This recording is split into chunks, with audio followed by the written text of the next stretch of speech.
Good morning, everyone, and welcome to a special Thursday edition. You're right. You're saying it's not Friday. What the hell are you guys doing on? It isn't Friday. It's Thursday, but it is NFL Draft Day, and we are here this morning for you. Dattitude podcast, episode number 148. My friend Jeff Duncan is with me, Jim Derry, here this morning to talk about the Saints, what they might do at number 29. In fact, let's show you our topics of the day. What are the Saints thinking at number 29? We're going to plug ourselves right into the brains of Mickey Loomis and Dennis Allen this morning. We're not going to give you the right answer, but by God, we're going to speculate about it, and we're going to have fun with it as well. Also, we're going to talk about what will it be? Will it be offense or defense? I think Duncan and I disagree on that, so we'll have fun with it a little bit. And then the NFL draft, overall, will the Panthers take Bryce Young at number 1? Well, they'd be silly if they didn't. And what are the potential big trade spots? And what are some of the huge surprises we might see tonight? If you want to, you're more than welcome to comment or give your questions all morning. We'll be on, I'll say all morning, for about the next 45 minutes. And we'll be glad to respond to you. We've got Jerry already with us, Dunk. Welcome to draft weekend. And he says the real picks will be made. No more mock drafts because he's been following my lead. I am so sick of mock drafts. Jeff Duncan, what about you? How many have you made, JD? I haven't made any this year. Well, I have made 2. And the last one that I made was just about, we did it according to the odds. Okay. We went by Caesars Sportsbook. Whatever they said was the highest, was number 1 in their odds list at that particular position. If they hadn't already been picked, that's who we went with. And we made a list with that. It was pretty fun. Yeah, I tend to I do something different. You've probably seen that story I do every year where I kind of I do what I call a Saints kind of guys. It's a playoff of a phrase that the coach at Washington used to have called our kind of guys. He called them OKGs, and there were certain kind of guys they recruited into the program at the University of Washington. And I feel like the Saints do that exact thing. They get these high character, intelligent, football-loving, kind of football nerd guys. They have a certain type. And so it's difficult sometimes, especially at 29, to pick who. Right. The Saints, to be honest, the Saints don't even know who they're going to take. That's what I've been saying for weeks. Yeah, they kind of know who the guys they like, but they don't know who's going to get taken ahead of them, who's going to get traded for. I mean, there's so many things that can happen. They're a victim of circumstance that low, but they have a pool of players that they like. And if one of them drifts into range, I think listening to Mickey Loomis yesterday, it's pretty clear they're going to go get him. I was going to say, they probably know one of about 6 guys who they're going to have on their team, don't you think? I mean, if you could narrow it down and give a number, I would say they probably think it's one of 6 guys, right? Yeah, but you just don't know. I mean, the year they took Andres Pete, I mean, they'll tell you he was not one of the guys. I mean, they just basically deferred to the board. Well, that's good to know. They had him graded highly, but they thought there would be these other 3 or 4 guys, and they all got taken. They tried to trade down out of that, which is very rare. They tried to. No one would trade with them, so you take the highest guy on your board. And he's been a productive starter, but the point is, it's not so simple as just we're going to take this guy.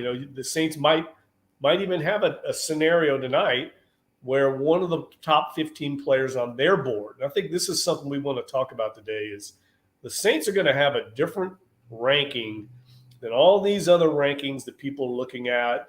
They're seeing all these mock drafts and they're seeing these big boards. That's not going to be how the Saints look at it, because the Saints are going to value guys completely differently for their team than the other teams and the other draft analysts. So a player that they value to fit their system might be graded higher on their board than other teams, and vice versa. And I'll give you a good example. A guy like Patrick Queen, a lot of fans can relate to him, right? Started at LSU, very good player, highly rated prospect, was never coming here, was not in the first round because he's too small for what the Saints look for in their prototypes at linebacker. It's not that they don't think he's a good player. It's that they don't think he'll fit what they do defensively, so they lower the grade on him. And that's what I mean. They're going to have a different grade on an Antoine Winfield Jr. because he's undersized, but he's a terrific player. I mean, he's helped beat the Saints a couple times already in his career, but he doesn't fit what they look for. So knowing that, you can kind of get a sense of the players that have had lots of character issues, off the field stuff. For sure. They're going to get graded lower. That doesn't mean the Saints won't take them. They're just not going to take them high because the grade on them is going to correspond and drop them down. So you can kind of target and winnow the field down early in the draft of who the Saints are going to look for because they've got a track record now with Jeff Ireland running the draft. That makes sense, right? Because every year we say, if X player or Y player makes it to the Saints at whatever number they're drafting, they're certainly going to take him, right? And then you see it year after year. X player or Y player makes it to them, and then they don't take him. And that makes complete sense because X or Y player may not fit their mold or whatever you're saying. Like, he may not be big enough at that position, or he may have off the field issues that we don't even know about, or there may be things that he just doesn't fit, and for whatever reason doesn't fit on this team, rates a lot lower than he might rate on someone else's board. So that makes sense to why so many times we've said throughout the course of history even, the Saints can't pass this guy up at this position, and then they do. Yeah, a good example, like Chauncey Gardner-Johnson. The Saints thought he was like a first, second round graded talent, but he had a lot of off-field stuff that dropped him down. A lot of teams had him graded lower because of his off-field issues, and he's small for a Saints defensive back. He doesn't fit their prototype, but it's not that they don't think he's talented. Right. He doesn't fit their size, speed thresholds that they have for that position. That's why they were fine taking him in the fourth round, but they would not have taken him in the first round. And so, you just have to understand how the Saints think. And this is not unusual. This is something that Jeff Ireland brought here, this prototype system that he got from Bill Parcells, who got it from Bucko Kilroy. I mean, it's been in the league a long time. If you look at Bill Parcells' prototypes that he had when he was coaching the Dallas Cowboys, it's almost exactly what the Saints have right now. You look at I think the prototype Parcells had, I read his list the other day, defensive tackle, 6'3" to 300, 305 pounds. Well, every defensive tackle Jeff Ireland has drafted has been about 6'3" to 305. They just don't take these small guys. That's just not how they don't believe in that. They might take them in the 6th or 7th round because that player has an incredible skill set, but they're not going to take them high. Well, I see your little shirt on. Can I digress for like 30 seconds? Tell a quick Bobby Knight story, which that reminded me of. You talk about size and all that. The first time I ever got to cover Bobby Knight doing coaching a basketball game, his number one Indiana Hoosiers were about to play in the NCAA tournament. UNO was in the same bracket. They sent me to Indianapolis. So I'm sitting there, and I'm only 22 years old. I'm not going to ask Bobby Knight a question, but somebody does ask him a question. He had a center that was about 6'5", nothing special. He averaged about 7 points a game, and they asked him if Joe Blow was his typical center, and he says, "Well," because my typical center really is 7'4", 365 pounds. The son of a bitch can shoot with either hand and gets about 30 rebounds a game. Other than that, I'll take Joe Blow. So, that just reminded me when you're talking about the different sizes of players. And the reason why I introduced that story is because, the Saints have their prototype. And you talk about it all the year. Every year we talk about this. And they may draft someone that everyone's going to shake their heads tonight. And they're going to they don't know what's going to happen. And when they get whoever it is and people shake their heads and say, I didn't see this coming, it's because the Saints have their way and their board. And we can sit here and say, that's weird or that. But, Taryn Walk had a chart the other day. And I thought it was a great chart, and I would have never guessed it. But it was a list of teams and their draft rankings from rounds 1 through 3, and players that ended up not only still being in the NFL. I think it was from the last 6 years, but players that not only still were in the NFL, but that were starters. And of the starters, the Saints were, I think, number 1 in that list. So we can sit here, and it may seem weird to who they're drafting. Andrews Pete is a perfect example, but I would have never guessed that the Saints were at the top of the list when it came to draft. And players they pick, they stay in the league. They know what they're doing. Oh, 100% agree. I would have thought they would be in the top 3. The success they're having under Jeff Ireland is ridiculous. It's as good as I've ever seen it. It's certainly, I would argue, the biggest change in the organization since I've covered the team, and the most important change, getting Jeff Ireland, other than Drew Brees and Sean Payton. I think it's that big a deal for this organization. If they lost Jeff Ireland, they probably would be okay because his system would prevail, but he is so good. I don't think people understand the level of success. A good example is that 2017 draft. I've tweeted about this before. It's not just that, the Saints got such run out of it, but these other guys like Marcus Williams, Trey Hendrickson, Alex Anzalone, they've gone on and signed second contracts. Right. They're starters and productive players for other teams. That's what you want out of a draft pick, is a guy that's going to be around and sign a second contract. That's kind of the whole, I think, in my opinion, the threshold for a successful pick is if you get to that second contract and you'd like to re-sign him, but in some cases the market dictates you don't get him back.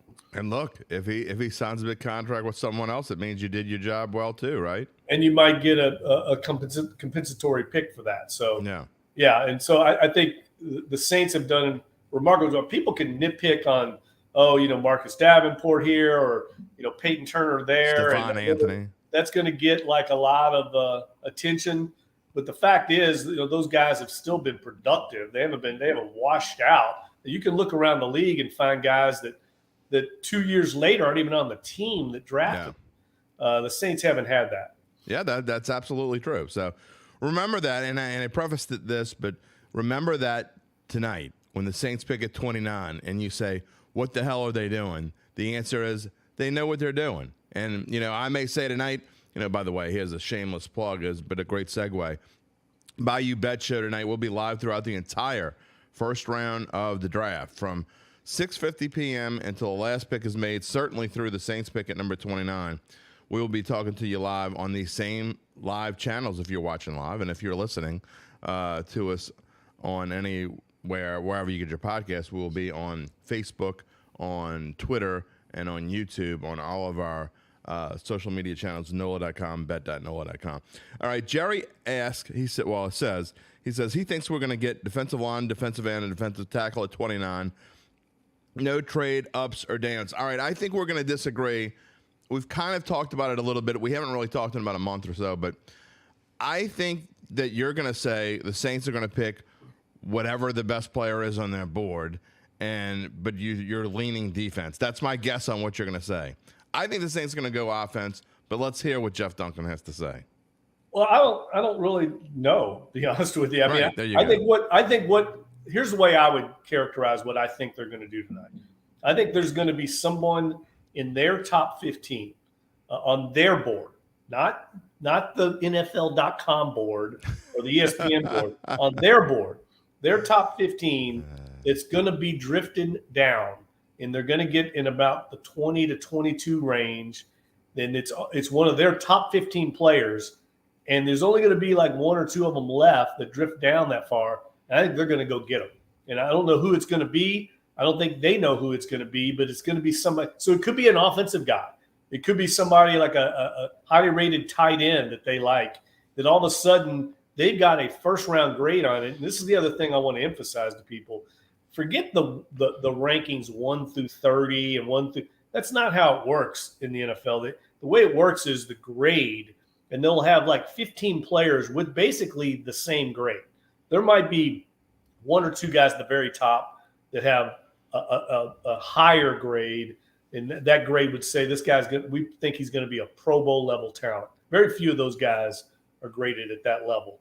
For the most part, you got first round graded players. There could be 15 of those, and then there's going to be from 16 to 30 to 40 guys that have like end of first round, second round grade. They're all the same grade, basically. Minor adjustments, but for the most part, they're the same graded player. They think they're going to end up with the same level of career in the NFL.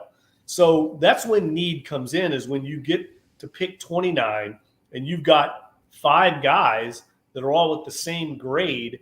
they're all the same level of predictable success in the NFL. That's when you lean into where do we need the most help? They're all the same level player. So let's take the defensive tackle here. Now that there may not be a defensive tackle there, then you end up taking whatever else you need. But that's just how the draft works. It's not about the guy at 1 is way better than the guy at 12. For the most part, there's a very minor difference between those guys. That makes sense, and why it's hard to, even harder than usual, right? If the Saints are picking at 29, it's harder than even usual to predict even what position or which side of the ball they might take, because like you say, they don't know, and they go by their board, and whatever they think is if somebody falls to a certain spot, they go up and get them. That's why it's so hard to pick what the Saints are going to pick. It's impossible to do. And look, a lot of times, they're trying to trade and go get a guy, and they can't find a trade partner. They can't make it happen. That's happened in the past a couple of times where they've tried to trade up and haven't had the ammunition or the willing trade partner to make the move. And they've ended up taking a guy. Like Andres Pete was a good example. They took Andres Pete because the guy they wanted to take, Brandon Scherf, right? Yeah, the guy they wanted to take was taken right before them, and they couldn't trade down. They tried to trade down. A lot is made about the Saints never trading down. A lot of times they've tried to. Right. 2 particular times they've tried to trade down. Nobody wanted to trade with them. Nobody wanted to come up to their spot because they didn't have a guy they wanted. So there's just so many circumstances involved here. Cesar Ruiz was a good example. They took him. I know they were really interested in the linebacker. I think his name's Murray from Oklahoma. That's who they really were targeting, and he got taken right before them. I think someone traded up and took him, and they defaulted to their board and took Cesar Ruiz. Wasn't that they didn't like him, but that's not who they. If Murray would have been there, they would have taken him.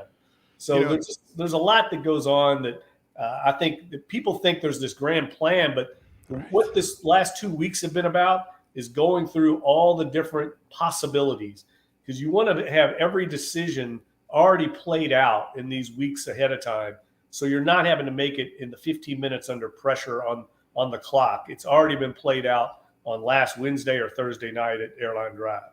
It's funny because how many times as fans do you sit at home and say, what are they doing there? Or, why don't they trade down? Or if you're sitting at 29 and some guy we've been talking about that would be perfect for the team, us as just Joe Blow, sitting here on a podcast saying they should take X player, and at 24, 25, he's still there. He slipped from 15 to 24, 25, and the Saints don't do anything. But it's like you say, they have their board.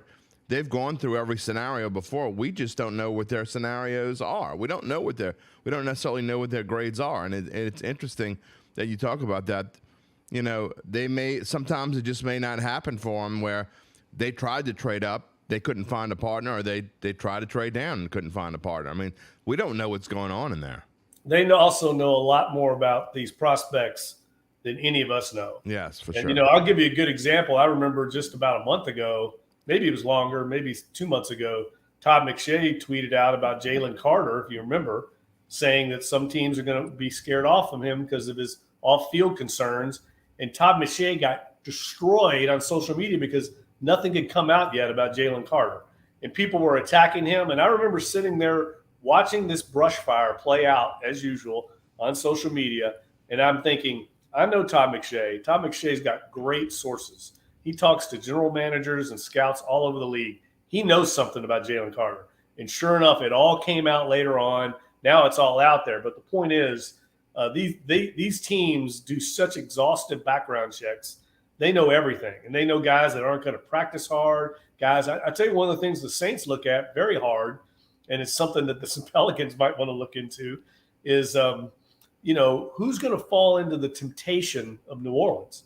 This is a city, as we all know, we love it, but you can find trouble on Monday night here. Easily. You can go out every night here till 3 or 4 a.m. if you want. And we all love that about the city because we have friends and family that come in, and you can always find a scene. But the Saints really look hard into that. Who's going to be tempted? Who's actually going to be into their job? Who's going to take it seriously? Who cares about being a pro? Who loves football, loves nerding out on preparation? All that stuff is stuff that the Saints try to decipher in a prospect. That's why they get these guys that really, don't have the off-field concerns for the most part, especially high in the draft. That's something they look into very seriously. Yeah, I mean, the Saints are clearly, that has been their MO the last 15, 16 years. They just don't bring someone in the building that they think could be a problem. Sometimes it happens, and it is what it is, but that's just who they are. And so they may pass on a guy because they don't think that he fits in here as far as his, personality or whatever he's got going on outside of football. And that happens all the time. And we talk about that here on the show. Jim Derry, Jeff Duncan here on a Thursday morning of Dattitude and a long day of shows here on the channel. Again, tonight at 6:50 p.m., we're going to have a draft show. Duncan's going to be part of it, in and out. He'll be on at some point. All of our Saints writers and Saints columnists are going to be on at some point. Spencer Urquhart's going to be at Saints camp doing that. And then we're going to have back at the mothership, whatever you want to call it, remote control, whatever you want to call it. Zach Ewing and I will be talking about the draft all night long. And, man, let me tell you, Zach has put not that I haven't too, but Zach has put a ton of work into this show tonight. So we have slides on like the top 50, 55 guys. We've got all kinds of great charts to show you and things to talk about. So it's going to be a lot of fun. We're looking forward to it. You got about another 20 minutes or so to get in any comment or question that you may have here on the show while we're live. And we have one here from Jasper Bowden, Dunk, who says, can y'all see us trading Paulson to move up in the draft since we have Taylor? No, I'd be surprised. I mean, I think they really like Paulson Adebo. I think they like their young corners. Those guys are on rookie contracts, so they're cost-effective right now, roster building, and you can never have enough good corners. I think that's the one position, JD, that I think they're in pretty good shape on. Now, you always can take a corner, but I'd be surprised if they took one high because I think they like Taylor and Adebo, and obviously you've got Marshawn Lattimore, a Pro Bowler. You've got pretty good depth at that position. So I could see them addressing it mid-round maybe, but I think the front seven and the offensive line, I think those positions, especially interior, I think the Saints could easily draft a guard at number 29. 100%. Saints fans will fall out of their chairs. But if you look at it, there was a little bit of cryptic messaging, I thought, yesterday when Mickey Loomis said, wouldn't answer about whether they would pick up the fifth-year option on Cesar Ruiz. We know Andres Pete is basically here for this year, and he's probably gone. So you're looking at 2024 almost certainly needing a starting guard. That's how these things work. I try to emphasize this to people all the time. Don't think of just 2023. We all tend to start myopically looking at the depth chart and the roster and plugging holes with this draft and thinking, oh, they need a defensive tackle, so they're going to take one. That's not how these executives look at it. They look 2 and 3 years down the road, what the depth chart looks like, and they're looking at guys like Andres Pete and Cesar Ruiz, and they're probably not going to be here in 2024. Cam Jordan might not be here then. Demario Davis might not be here then. Who's going to be the starter? That's why I think those positions, linebacker, defensive end, even safety, they're thinking, who's going to be the replacement for Tyrann Mathieu in 2 years? We might as well get him on board now and get him in the system. No Cam Jordan, no Demario Davis. That's blasphemy, Jeff Duncan. You can't say that kind of stuff. It's all about like down the road. They're thinking 3 or 4 years out, not just who's going to be lining up in the opener against the Falcons or whoever they're playing. Well, especially Cam Jordan, he better never play one down for another team. I don't care what happens, and here's the fan coming out in me. They better not let him play one down for another team. Demario Davis is one thing. He didn't start here. He didn't grow up here. Now he became the Demario Davis that we all know here. So that would hurt, but you can't let Cameron Jordan play somewhere else. Yeah, I agree with you. He should retire a Saint, and I think he will. I think he's highly valued in the building. And the way they've been restructuring his contracts every year, they almost have to keep him. Because if they ever traded or cut him, I mean, it would be a huge cap hit. So I think they're counting on him retiring a Saint. Jim Derry, Jeff Duncan here on Dattitude this morning on this Thursday morning, April the 27th. Look, I think that I agree with you wholeheartedly. And my opinion has changed. Not that my opinion means a whole bunch of diddly squat, but I have gone from, saying, well, this was back when we hoped Bijan Robinson would make it this far, because until about 2 weeks ago, it looked like Bijan Robinson might make it to 29. Right now, there's almost no chance that he'll make it this far, as the boards change, and we see now that he could go even in the top 10. He could be playing against the Saints every year. There's a chance Atlanta takes him. Falcons. I've thought about this scenario, JD, and you growing up here and being a diehard Saints guy. What if the Carolina Panthers take, as we all expect, Bryce Young tonight? Yeah. The Falcons take Bijan Robinson at number 8. I think all of a sudden, we've all just been saying the Saints are going to win this division. I'm not 100% sold on that. I think would be a 3-team fight between those three. I think Tampa is going to finish last. And I think that's clear that they're the worst. You start looking at what Atlanta's done this offseason, they've gotten a lot better. I know they're still going to be struggling at quarterback, and I think that is their biggest issue. But when you start adding playmakers, like if you add Bijan Robinson, you already have Allgeier, the running back last year, Algier, ran through the Saints, ran roughshod through them last year. He's going to be really good. You've got Pitts, the young tight end, who's I think going to be a Pro Bowl talent. They brought in David Njoku. They got Drake London. As I say, you've got that first-round draft pick from last year, Drake London. That's what I'm saying. They've got better, I think, skill position players than the Saints do if they were to bring in Bijan Robinson. They've got a lot of – if you're a Falcons fan, and they've solidified their offensive line, and then they've tried to address some defensive weaknesses by, bringing in Kye Campbell and, Bud Dupree, and they traded for the corner from Detroit. I'm forgetting about yeah, I know you're doing. Point is, they've done a lot of work, and I think they're a lot better roster than they were a year ago. And I certainly think a lot of Bryce Young. I think he's the rare guy that can come in as a rookie and be a difference maker. I agree wholeheartedly. I think Carolina is going to be very. That's the team. To me, that's the team that the Saints should be worried about more than any other, because the Panthers already have a pretty darn good defense. They were number 2 in the league 2 years ago. So you come to now, and I think last year they were 14th or 15th, but they had a lot of other issues, including coaching it was a crapshoot, because obviously they went up and down. They fired their coach midway through the season. Should have never made it into the season, in my opinion. But, and then you have Steve Wilkes, and you don't know what to do with him, and should they have kept him? Maybe. But I like Frank Reich, and I think that Bryce Young is going to make a major difference for that team. I know people kind of laugh at me when I say this, but I think Bryce Young is the next Drew Brees. And I don't like to throw labels on kids like this early, but I look at that kid, and that's what I see. I mean, I really think he's going to be the next Drew Brees, and I certainly think he's going to be in this league for a long, long time and be a thorn in the Saints' side for a long time. 100% agree with you. I could not agree more. I think he's going to be a star player in the league.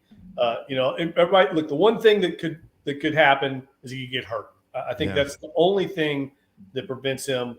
They've got to really, when you've got an undersized guy like that, you've got to do like the Saints did with Breeze, and that is give him the best build up a wall in front of him, invest in the offensive line, keep him clean. But he's a lot like Breeze in that he's so smart. He's a step ahead of the defense. He gets the ball out quick. He's just he's a step ahead of everybody else. And I think they can be very good very quickly.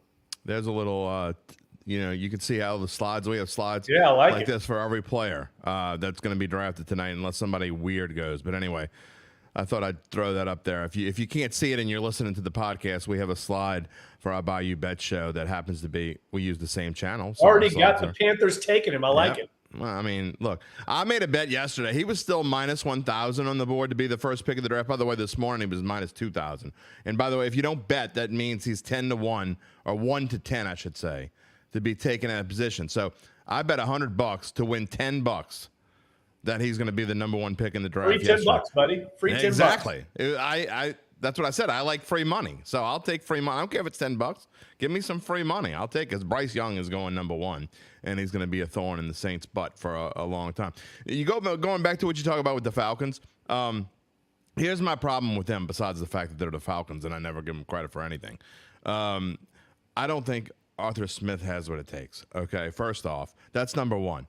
Number two, you talk about all their skill positions, and I agree with you. I don't know why they would. I mean, I guess I know why everyone wanted Bijan Robinson. I don't think they should be desperate enough to take Bijan Robinson with their first pick at number 8, because I think they're okay there. I don't think they're great there, but I think they're okay there. That's something for later, in my opinion. Wide receiver, they're pretty good. Tight end, they're as good as anybody in the league. I think they need help at offensive line, because I think when you have basically a rookie quarterback in Desmond Ridder, who played 4 games last year, and obviously needs all the help he can get. If this guy is going to be a star in the NFL, and to me, basically this year is an experiment, because I think you have to go into this season with him as your quarterback, unless for some weird reason like C.J. Stroud falls to you at 8, then you're in a quandary and maybe you trade down or something. But this is the kind of team that needs to get like a Paris Campbell, right, or a Peter Skoronski or whatever. They need help along their front, and they need an anchor, and they need someone that's going to be there for the next 10 to 12 years, in my opinion. Well, I think they've gotten better on the offensive line. Some of those guys like Lindstrom, I mean, those guys have panned out. They were struggling. It's really a good lesson for everyone. Those 2 rookie offensive linemen they took a couple of years ago really struggled their first year. A lot of people were panning them, saying they were busts, and both of them last year played very well. And I think they're only going to keep getting better. I think they're fine at left tackle. Now, down the road, you might want to find a replacement, but I think they're okay there. Don't they still have Matthews there? Yes. Yeah, he's serviceable. He's been pretty solid for years. I think they're better up front, but the area they really need help, I think, is pass rush. It seems like forever they've needed pass rush help. They've never been able to solve it. I think getting Ryan Nielsen there, they'll be better just because he's a better coach. I think he'll get more out of that defensive line. But I think you get a guy like Robinson, almost every analyst thinks is one of the 5 best players in the whole draft. But he just jumped up, Dunk, though. I mean, 2 weeks, like we said, 2 weeks ago, we thought there was a chance he would still be there when the Saints picked at 29. I know, maybe nobody thought he was not one of the 5 best players in the draft. That's been going on for months. Right. That he's one of the 5 best players. And a lot of this is just we got 2 months of people talking about the draft. A lot of it's still in the air. I think Robinson's the kind of guy. I can remember back. I tell this story before, but like the year that the Saints took Deuce McAllister, I remember the day before the draft talking to Randy Mueller. This is back when the general manager talked to you on the phone. 02? The day before, 2002, I think. 2. And we were talking. The Saints were down at I think number 22 or 23 in the first round, and everyone was speculating they'd take a cornerback. Never thought they'd take a running back with Ricky Williams in the football. Nobody thought running back. And I remember the day before the draft, Randy telling me, what do we do if the running back from Ole Miss is on the board at 23? And I'm like, what are you talking about? There's no way he's going to be there. I remember everyone had him going in the top 10 or 11. I think the 49ers were where everybody projected him. And Randy made a good point. He goes, if he gets by the 49ers at 11, he could easily fall to us. And he's right, because I started looking at the other teams, and they all had really good running backs. Yeah. And it's exactly what happened. And they took him. And I remember putting him in our little bubble of players that could go to him. That night, I put him in there, and I looked like a genius because no one had him going number 11. I mean, going that far down the draft. And the Saints took him. They didn't really need him, but he was so good, and they were able to trade Ricky Williams. Deuce became the all-time leading runner in the history of the franchise, and it worked out. Even though they didn't really need him, he was too damn good to pass up. And I think that could be what the case is with Bijan Robinson. I remember thinking when they picked Deuce, and it's hard to remember this because he was so damn good, so it's hard to remember anything negative. But I remember them taking Deuce, and I'm like, well, he's a great player, but what the hell are we going to do with him? And if you remember correctly, Dunk, that first year, it might have been the first 2 years, but it was definitely the first year, they had trouble finding a way to get him in the game. Hardly played. He was mainly a kickoff returner. Played on punt returns. I'll never forget what happened. They were playing the Falcons. I was covering the game. That's right. In Atlanta. Was it the last game of the year? Maybe the second or third. It was late in the season. They gave him the ball on a play, and he took it to the house. I think they were getting beat. I think they lost the game. Yeah, I think you're right. He went like 50-something yards, and Jim Haslett later told me, he didn't tell me this at the time, he later told me they were all watching that play in the film room like days later and said, this is the best running back we have. There's no way Ricky Williams can do that. That's what sparked them to trade Ricky Williams. Well, besides him being Aaron Rodgers, right? People don't remember, especially younger people, Ricky Williams was a special kind of cat. I mean, he was like Aaron Rodgers off doing his or whatever the heck he was doing. He would disappear for a month. And like literally disappear. No one would even know where he was. It was a lot easier to disappear 20 years ago. He was a good player, but you also have to think about it. Randy Mueller, Jim Haslett weren't married to him. Mike Ditka was married to him. Yeah, they came literally. He wore the bride gown and everything. It was easy for them to move on from Ricky. Ricky ended up having a good career, but he didn't fit the culture of what they wanted in their locker room. Yeah, there's no question about that. Jim Derry and Jeff Duncan here on this Thursday morning as we prepare for the NFL draft. Saints picking at number 29. You know, I want to show this graphic, and we kind of like talked about, you know, we just basically said we don't know what the hell the Saints are going to do tonight. But here's my thing. I think one of the players that the Saints are going to draft are on this board somewhere. The problem is if you look at defensive line, edge, and interior on the left-hand side, I think all 7 of those players, except maybe they talk about Nolan Smith dropping a little bit, he may still be there. But if you look at that list on the left, Dunk, I think most of those players are going to be gone by the time the Saints draft. I do too. I think what the Saints are going to get is somewhere else on this list, which makes me focus on offensive line. And I've been saying lately, I think the Saints are going to get a guy like Anton Harrison, who is like on the fringe of, and I'm not saying it's necessarily going to be him, but I think it's somebody along the offensive line, and the Saints need help there, obviously.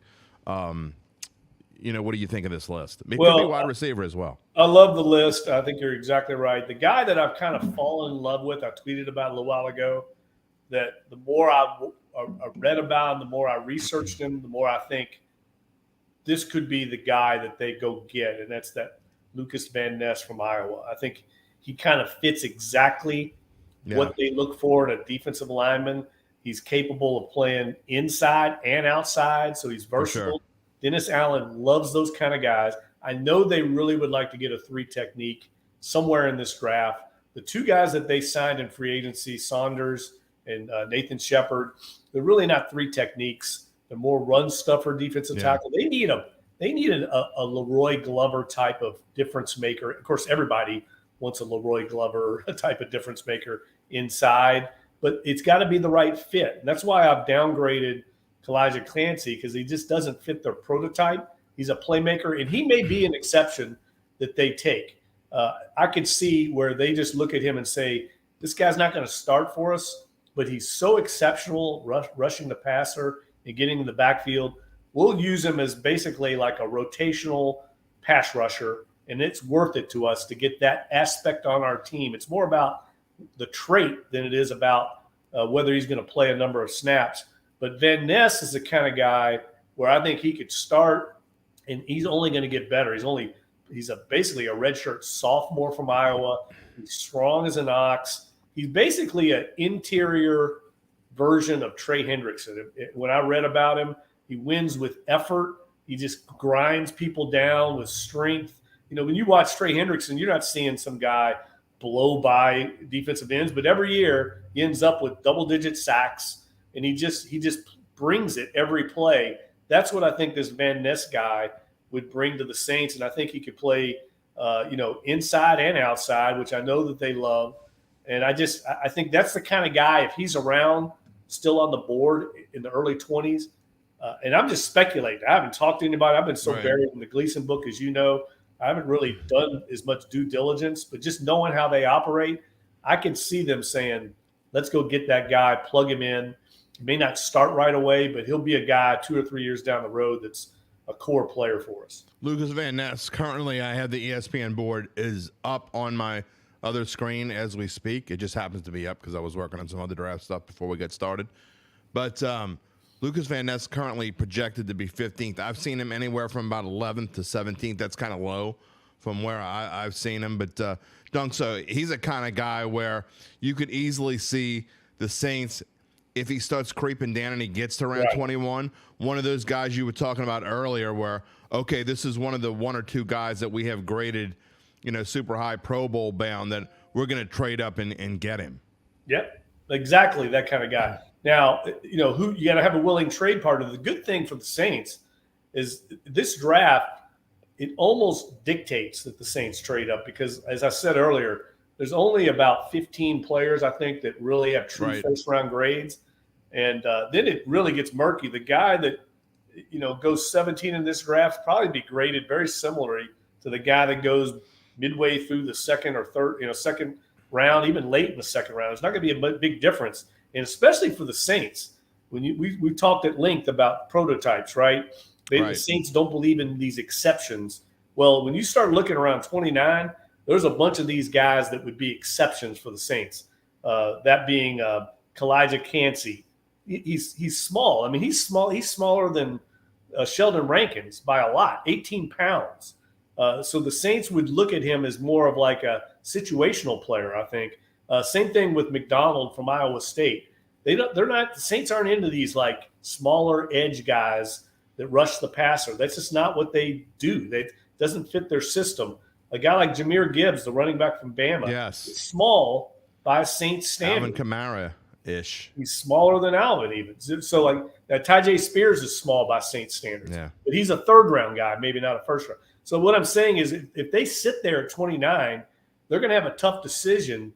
They're going to either have to take an exception or I think they fall back, like you were saying, and take a big offensive lineman knowing that it's a safe pick and he's going to be a core player for a while. Look, it's hard to me. It's hard to go wrong if you take an offensive lineman in the first round. I mean, we joke about Andrus Peat. Well, you don't. You don't joke about anybody. You never talk bad about anyone. But, I joke about Andrus Peat, and others have across their shows. But, joking about a guy who, and I know he's had his injury troubles, but you got to remember, he was drafted in the 2015 draft. We're in 2023 now, and he's still a starting offensive lineman for the Saints. Whenever you get a guy that's a starter for 8 or 9 seasons, you can joke about him all you want. It means the dude's pretty damn good. Yeah, I agree. I mean, he's been productive. He's not a bust, put it that way. Correct. You can't be a bust if you start for 8 or 9 seasons in the NFL. Right. Now, I would argue that, the Saints overpaid for him recently when they gave him that second contract. I don't know what they were thinking. I would go beyond in some arguing. ways, the Saints have been stuck with a couple of these guys. One of the things that I think, this is for another show, another time, but, a lot of this stuff the Saints are bringing on themselves. When they restructure these deals, they're basically stuck with these players that, they got to bring back. I mean, that's basically the case with Jameis Winston. That's the case with Andrus Peat. They're basically married to him because of the way they've, structured the contracts, and their cap issues have forced them to restructure deals. It basically handcuffs them what they can do with the player. And so I think there are consequences sometimes the way the Saints do business that are a little too nuanced for people to recognize. Just because they've got Jameis Winston back here doesn't mean they love him. It means they kind of didn't have any other options. Well, there could be worse things, worse things than having, in my opinion, probably the best backup quarterback in the league. So, I mean, there could be a lot worse things. By the way, completely off topic. I saw this earlier. Jerry's posted it, so I'll put it up there. R.I.P. Jerry Springer. Jerry Springer passed away this morning. The former, wasn't he the mayor of Cincinnati or something? Cincinnati, correct, yes. Of course, obviously later known for a lot of other things, but man, I'm getting old. Jerry Springer's passing away. A tweet from this morning I thought was apropos more than anything. Ian Rappaport, and I know you know Rapp a little bit. In the words of one GM, it's, quote, the most unpredictable draft in forever. Welcome to draft day. I couldn't agree more, Dunk. I think this is going to be one of those drafts where, last year I remember thinking, okay, I don't think there's going to be a whole ton of surprises. And as far as NFL draft purposes go, it was one of the more predictable drafts, right? Especially for the Saints.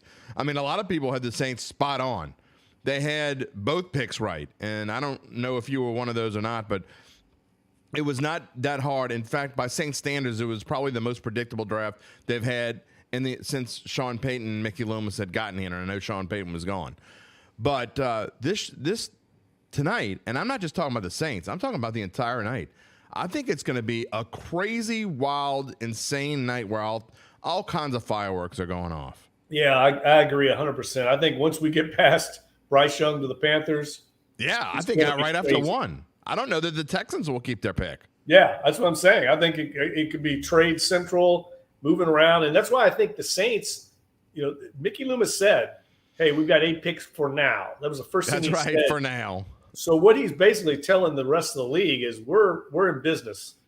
Give us a call. And we're hearing a lot of teams want to trade down, and the Saints always want to trade up. So I will be shocked if they sit at 29. I'll be stunned. It just means that they couldn't make a deal. And that's all it means, because I think they will definitely try to move up, use some of those assets. But Mickey did say he doesn't think they've got the ammunition to move up very far. So what that reading between the lines, for me, that means he doesn't want to move off those second and third round picks. And that's smart, because in this draft, it's about 100 players deep. In other words, you can get starting quality players in the second and third round of this draft. I don't think the Saints want to give up those picks. And to get up very high, you'd have to get up into, say, the teens. You'd have to give up at least that third rounder. So it sounds to me like they really don't want to do that. Maybe they go into a future year. But if they only can use one of their 5th, 6th round picks, you're not going to get up very far from 29. That's going to limit them. That's why I think he's being honest when he says that. He doesn't know how far up they can go. We got about 10 more minutes in this show, so if you want to get a comment or question, and now is the time. And again, tonight beginning at 6:50 p.m. on all these same channels that you're watching this show on, we will have our live Bayou Bets draft show. We will go live from 6:50 and through the end of the first round tonight, so it's going to be a 4 or 5 hour show. Zach Ewing and I will be anchoring it. Everyone on staff, everyone on the entire Advocate, Times-Picayune, NOLA.com staff is going to be on pretty much at some point tonight if they have anything to do with the Saints. So it's going to be a lot of fun, and that starts tonight when the first round starts. Okay, so you saying that, Dunk, that tells me that they're going to hold on to their second or third round pick. Okay, so that's what you're basically. I'm not 100% sure of that. No, I mean, I just think that they would prefer to hang on to it. Okay, so with that being said, that leads me into the question that I didn't know if we were going to get to or not. I didn't put it down as one of the questions I was going to ask, but I was thinking about it last night. If there came a time to ask it, I would. So here it is. With the second round pick, there's been a lot of talk of Hendon Hooker and the like. There's going to be a lot of quarterbacks that fall to me. Well, not a lot, but there's a few quarterbacks that fall into that range where at 40 they might still be available. Right now, the over-under on Hendon Hooker is 30. 30.5, but when you get to that point, it easily could fall to 40, which is what the Saints pick their next pick out to 29. I think there's zero chance that the Saints would take a quarterback in the first round. That's my opinion. I think they'd be foolish, silly. I don't see that as anything they would do. However, even though I don't think they should, doesn't matter what I think that there's a possibility that they would take one in the second round. What are your thoughts on the possibilities of the Saints taking a quarterback in the second or third round of this draft? Yeah, I would be surprised that high. I think maybe day 3, I could see that definitely happening. A developmental player. I mean, look, they've got Derek Carr under contract for at least 2 years. Jameis Winston's here for at least another year. They don't really have a crying need. That's why I think a lot of people have pointed them to Hendon Hooker, because Hendon Hooker is basically going to redshirt this year wherever he goes. That's right. He can't even play until October or November. Yeah, he's coming off a knee injury. So he's going to go to a team that doesn't need a quarterback. But the Saints, I think, once they got Derek Carr, their need for a long-term answer quarterback, I think, lessened where they could address it on day 3. I certainly think that streak of going back to Archie Manning, 1971. Yeah, that's intact. It's going to be extended. Yeah. For those who don't know what Dunk's talking about, and the Saints have, I don't know, I think it's the only quarterback they've ever drafted in the first round of a draft. I know it is the only quarterback. The streak is alive. 1971 is the last time the Saints have drafted a quarterback in the first round. That was Archie Manning, and it's not going to happen tonight. And no one else in the league is even close to that. I mean, it's mind-boggling that how much of an outlier the Saints are compared to everybody else. What's funny is before Drew Brees, you think about the quarterback list that's gone through this place we were spoiled here for 15 years because to me, Derek Carr, I know this is going out there for people who think that a franchise that has been along for 55 years, been around 55 seasons, that I could say this. But I think Derek Carr has an excellent chance, sorry, Bobby Hebert, to be the second best quarterback that has ever played for this team. That's really not saying all that much. He doesn't have to do all that much, to be honest, because we forget how many quarterbacks this franchise has been through and how many quarterbacks either at the tail end of their career or they just didn't pan out or they weren't that great. And, man, it was some rough times before 2006. Well, you think about it this way, JD. After Breeze, they've used basically Jameis Winston, Andy Dalton, and now Derek Carr. All three of those guys were first-round draft picks. Yeah. So in their mind, they're just going about acquiring quarterback talent in a different way as opposed to the draft. Now, I personally think sometimes you got to go invest in a rookie quarterback and develop them. But sometimes the best way to do that is when you already have a good quarterback. The Packers are the greatest example of that over the years with Ron Wolf. They would take Mark Brunell and Aaron Brooks and Hasselbeck. They drafted quarterbacks when they already had Brett Favre and developed them, and then they would trade them. Or Aaron Rodgers worked out. Yeah, Aaron Rodgers. I mean, they've done a great job. Now you're looking at Jordan Love finally paying off on them. They basically had him sitting on the bench in mothballs for 3 seasons. By the way, I meant no disrespect to Archie Manning whatsoever when I say that Derek Carr could be the second best quarterback. Had Archie Manning played for, and I know the old people out there like me, and I'm including myself in the old people, but you think about the people who were fans of the Saints way back when. Had Archie Manning played for a real team, Archie Manning would be in the Hall of Fame. That's just my opinion. So I meant no disrespect to the great number 8 there when I said that.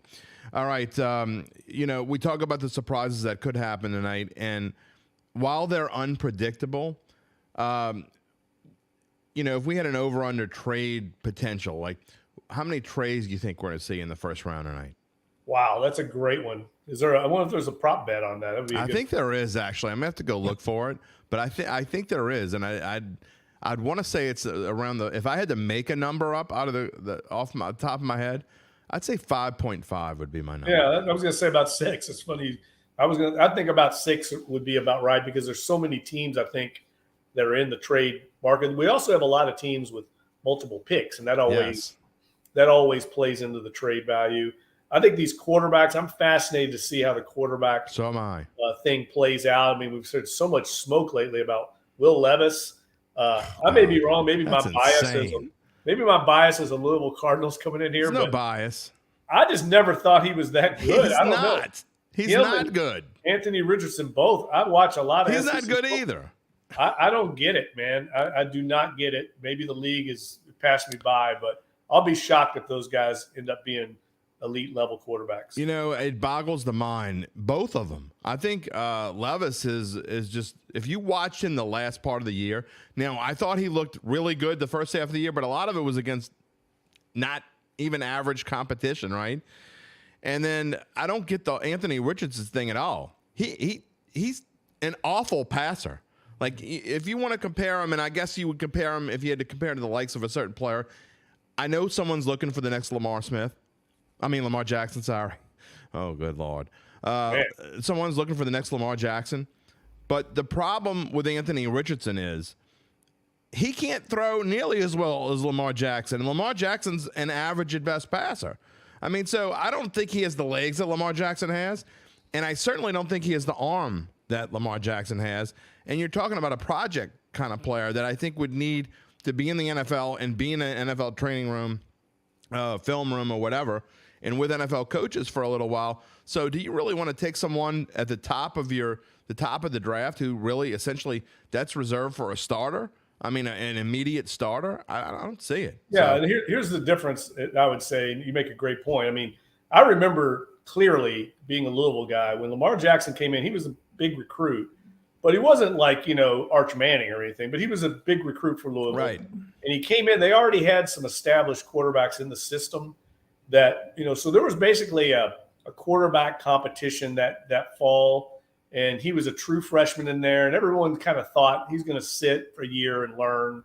And I just remember early on in those scrimmages, Bobby Petrino going, "This cat is different."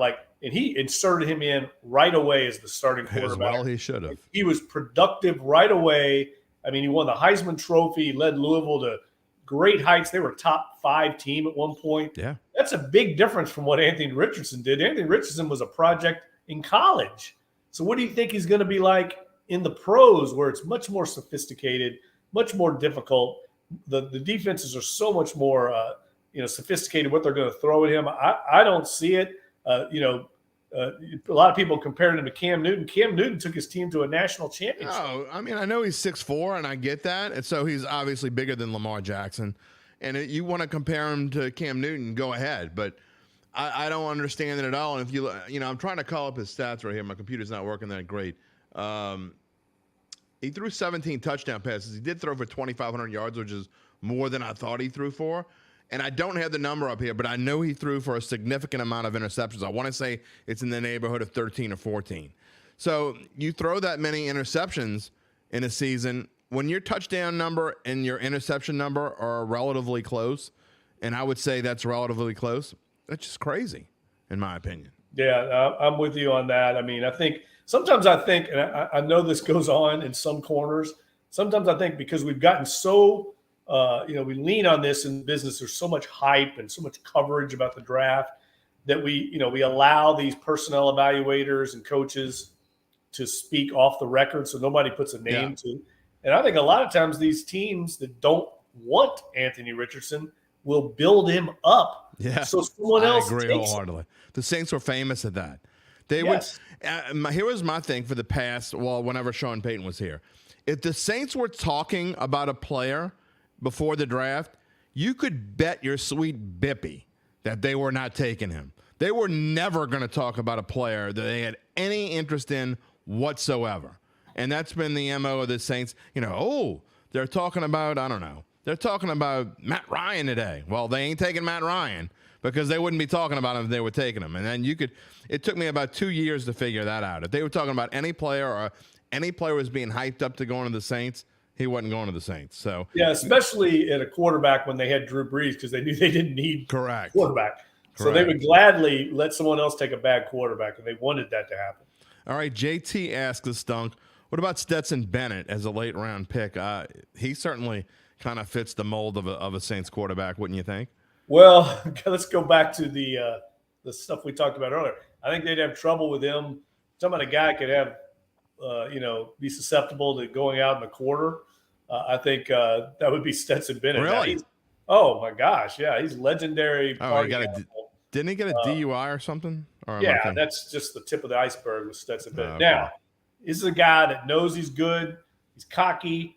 I mean, he went in and beat out Justin Fields, who was a top recruit, won 2 national titles. There's a lot of things to like about Stetson Bennett that I think the Saints would maybe buy into, but this is a guy you take at the right spot in the draft, which would be very low. And so I don't think they would be totally against him, but there would be a little concerns with how he's going to be off the field because of this city, this market.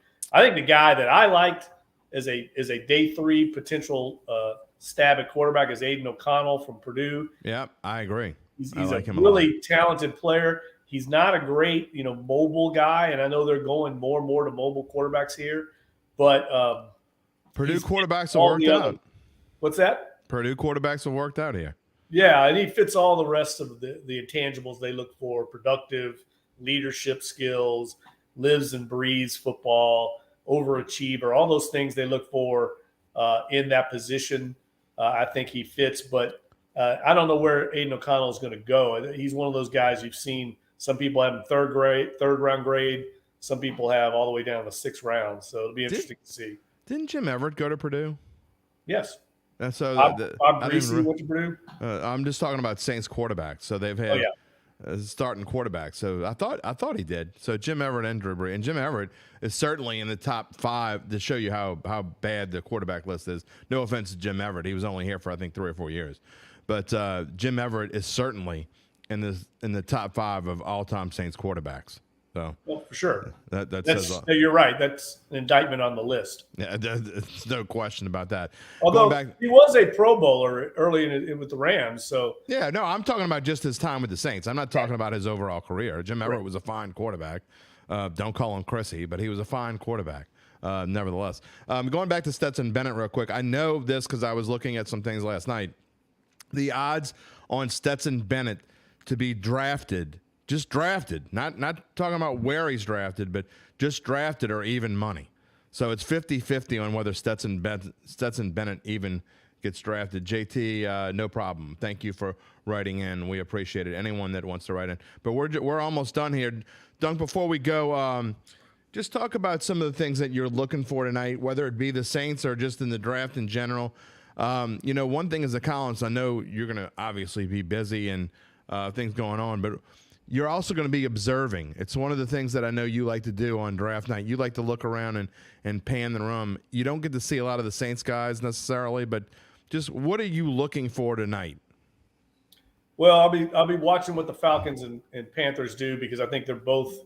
The Saints need to look over their shoulder at those two organizations, and I think like we 100%. talked about earlier, Bryce Young. I know Rod Walker, our colleague, is going to write on Bryce Young and the Panthers. I think it's a very smart column because I think they're going to be the team now, just like we've had the Bucs Saints for the last few years, and that's been the big. I think it's going to be the Panthers Saints going forward. I agree. So I think that's compelling. I think what the Falcons do at number 8 is going to be compelling. And then what happens with these quarterbacks? How much of it is smoke? How much of it is real? And I personally, as an observer, I think Bryce Young's the only sure thing of any of these quarterbacks. I think he's definitely going to be a great player in the league. But after that, it wouldn't surprise me if none of these guys pan out. Some of them could, but I think the quarterback situation is going to be interesting to watch. And talking about that, I think, and one of the weird things that came out of this little mock draft via odds list that I did, CJ Stroud with the odds. And so look, people can say whatever they want. The people who do these odds know more than anyone. They have moles all over the place. They have more moles than Ian Rappaport, Adam Schefter could ever have. I promise you. They don't lose money. They know what's going on. And so when I did this mock draft, CJ Stroud fell out of the top 10. I think he could be the one. And I've always made fun of Ohio State quarterbacks. I know I am in the vast majority when I say I don't think Justin Fields is ever going to be a great NFL quarterback. I mean, minority. I don't think Justin Fields is ever going to be a great quarterback. And it's not because the Bears don't have an O-line. From what I've seen, yeah, he can run great, but maybe I'm wrong.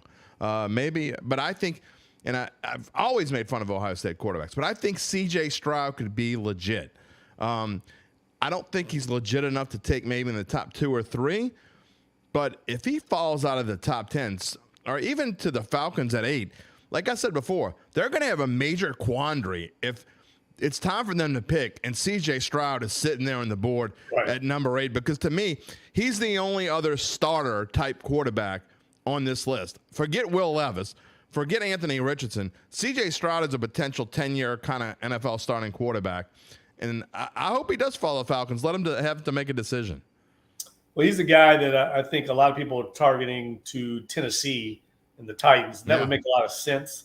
They're probably got Ryan Tannehill under contract for one more year. That's right. They missed on Malik Willis. Everything I've heard is he's fallen out of favor with their brain trust. Yeah. So it would make sense for them to bring in a guy like Stroud and build around him. A very good coaching staff. I think the concern I have with Stroud is just what you said. The track record of Ohio State quarterbacks kind of reminds me of the guys that come out of like Lincoln Riley's system in Oklahoma. Right. They're just, the system is so productive that guys are wide open. And, using the inverse theory here, we hear all the time about quarterbacks not having guys around them, not having weapons. And, you got to give Justin Fields weapons. Well, these quarterbacks that come out of Ohio State have been throwing to NFL receivers for 5-6 years. I mean, he had one as well. He had a first-round receiver with him as well. Well, I mean, C.J. Stroud was throwing to Chris Olave and Garrett Wilson, and now Jackson and Jigba. Yeah, I mean, 3 first-round draft picks at receiver. So, and they're wide open usually when they're running that system. So that's the concern I have is, this Ohio State track record of quarterbacks is not great. Zach Ewing likes to make fun of me when I say, you can't just overall generally say Ohio State quarterbacks aren't any good. I mean, it's just, it's almost a coincidence. They went to Ohio State. That doesn't make them automatically bad. Yes, it does. Tell me one good Ohio State quarterback. Art Schlichter? I mean, seriously, who was the last good Ohio State quarterback? Oh, Justin Fields. You don't know that yet. And again, I don't particularly like what I see, but even if you do like what you see, he hasn't proven anything yet. So I dare anyone to name one good Ohio State quarterback. Go ahead, you can't do it, can you? Yeah, look, I think here's the thing. I think CJ Stroud can be fine. Like, I don't think I agree. Like, I think he can be a solid quarterback. But when you're drafting that high, you're basically saying this guy's going to be our dude. And when you invest high in a quarterback like that, they can't just be okay. They've got to be, a franchise type player. Regardless, I still think he's better other than Bryce Young. I think he's better than any of the other ones. And I don't know and I get this stupid Vanderbilt test. I don't even know the name of it, but I hate these stupid tests. Let's get rid of these stupid tests. I don't want to hear about this test anymore. That doesn't tell me jack about how a guy's going to play football. I mean, it really doesn't. I mean, I know some teams rely on it more than others, but I think the Saints are very much into that test. Yeah, I know that they are. And if you're passing on CJ Stroud at the top of this list and you need a quarterback because he didn't do well in this test, you're a moron. Okay? Just let him beat your ass later on because he will. And so anyway, that's we'll see about that. I don't know if you and I agree on that. Yeah. If you grade high on that test, it doesn't necessarily mean you're going to be good. But if you grade low historically, no one has ever graded low and turned out good. We'll see. Right. We usually agree on most things. So, and I they use it because Brock Purdy graded very high and he panned out. Everybody wondered how he didn't necessarily pan out. He's only played 8 games in the NFL, Dunk. I wouldn't say that he panned out. Well, for a 7th round draft pick, I think you got a starting quality quarterback. That's pretty good. Do we know that he's a starting quality quarterback because he played 8 games in the NFL? Well, I mean, I guess that you're to your point. You're basically saying, what do you think, he's going to regress or what?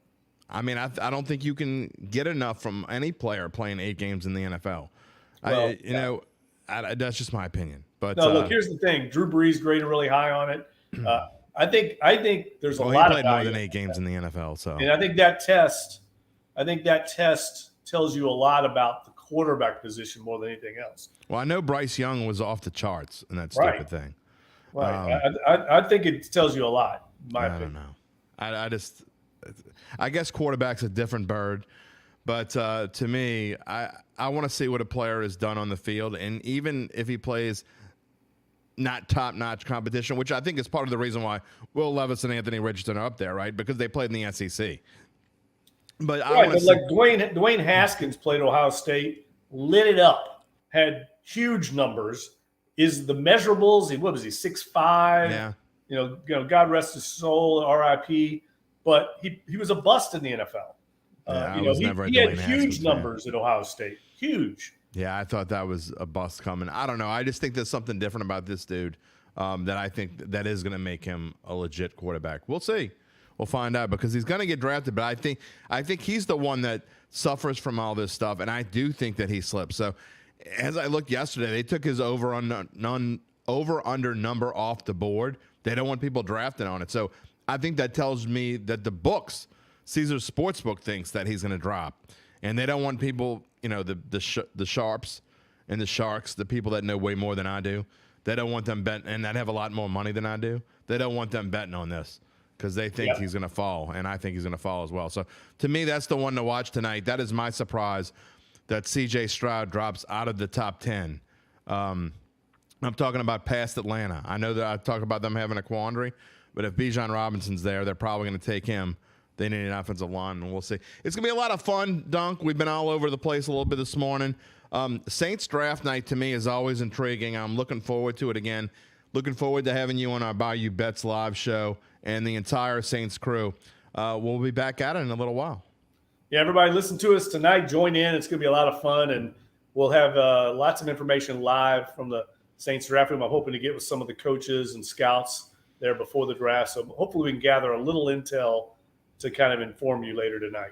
Especially if you're a Saints fan. I mean, if you're just a general NFL fan, we're going to have all that stuff. We're going to have a little ticker at the bottom of the screen that's going to tell you all the pictures like they do on TV. And we're going to have knowledgeable people talking about some interesting things as we go along. Dunk, looking forward to seeing you tonight. We'll go get some rest before the damn thing. I'm off to Steve Gleason's house. Got to get it. Forget the rest. He's got other work to do. All right. Well, exactly. That is going to do it for our show. Again, back live here, 6:50 p.m. Bayou Bet. Zach Ewing and I will be anchoring the first NFL draft show here on bet.nola.com, nola.com, The Advocate, the Thomas McCune. All of us working as one, and we'll do it tonight. Hope you enjoyed this show. We'll see you tonight. Peace and love, my friends.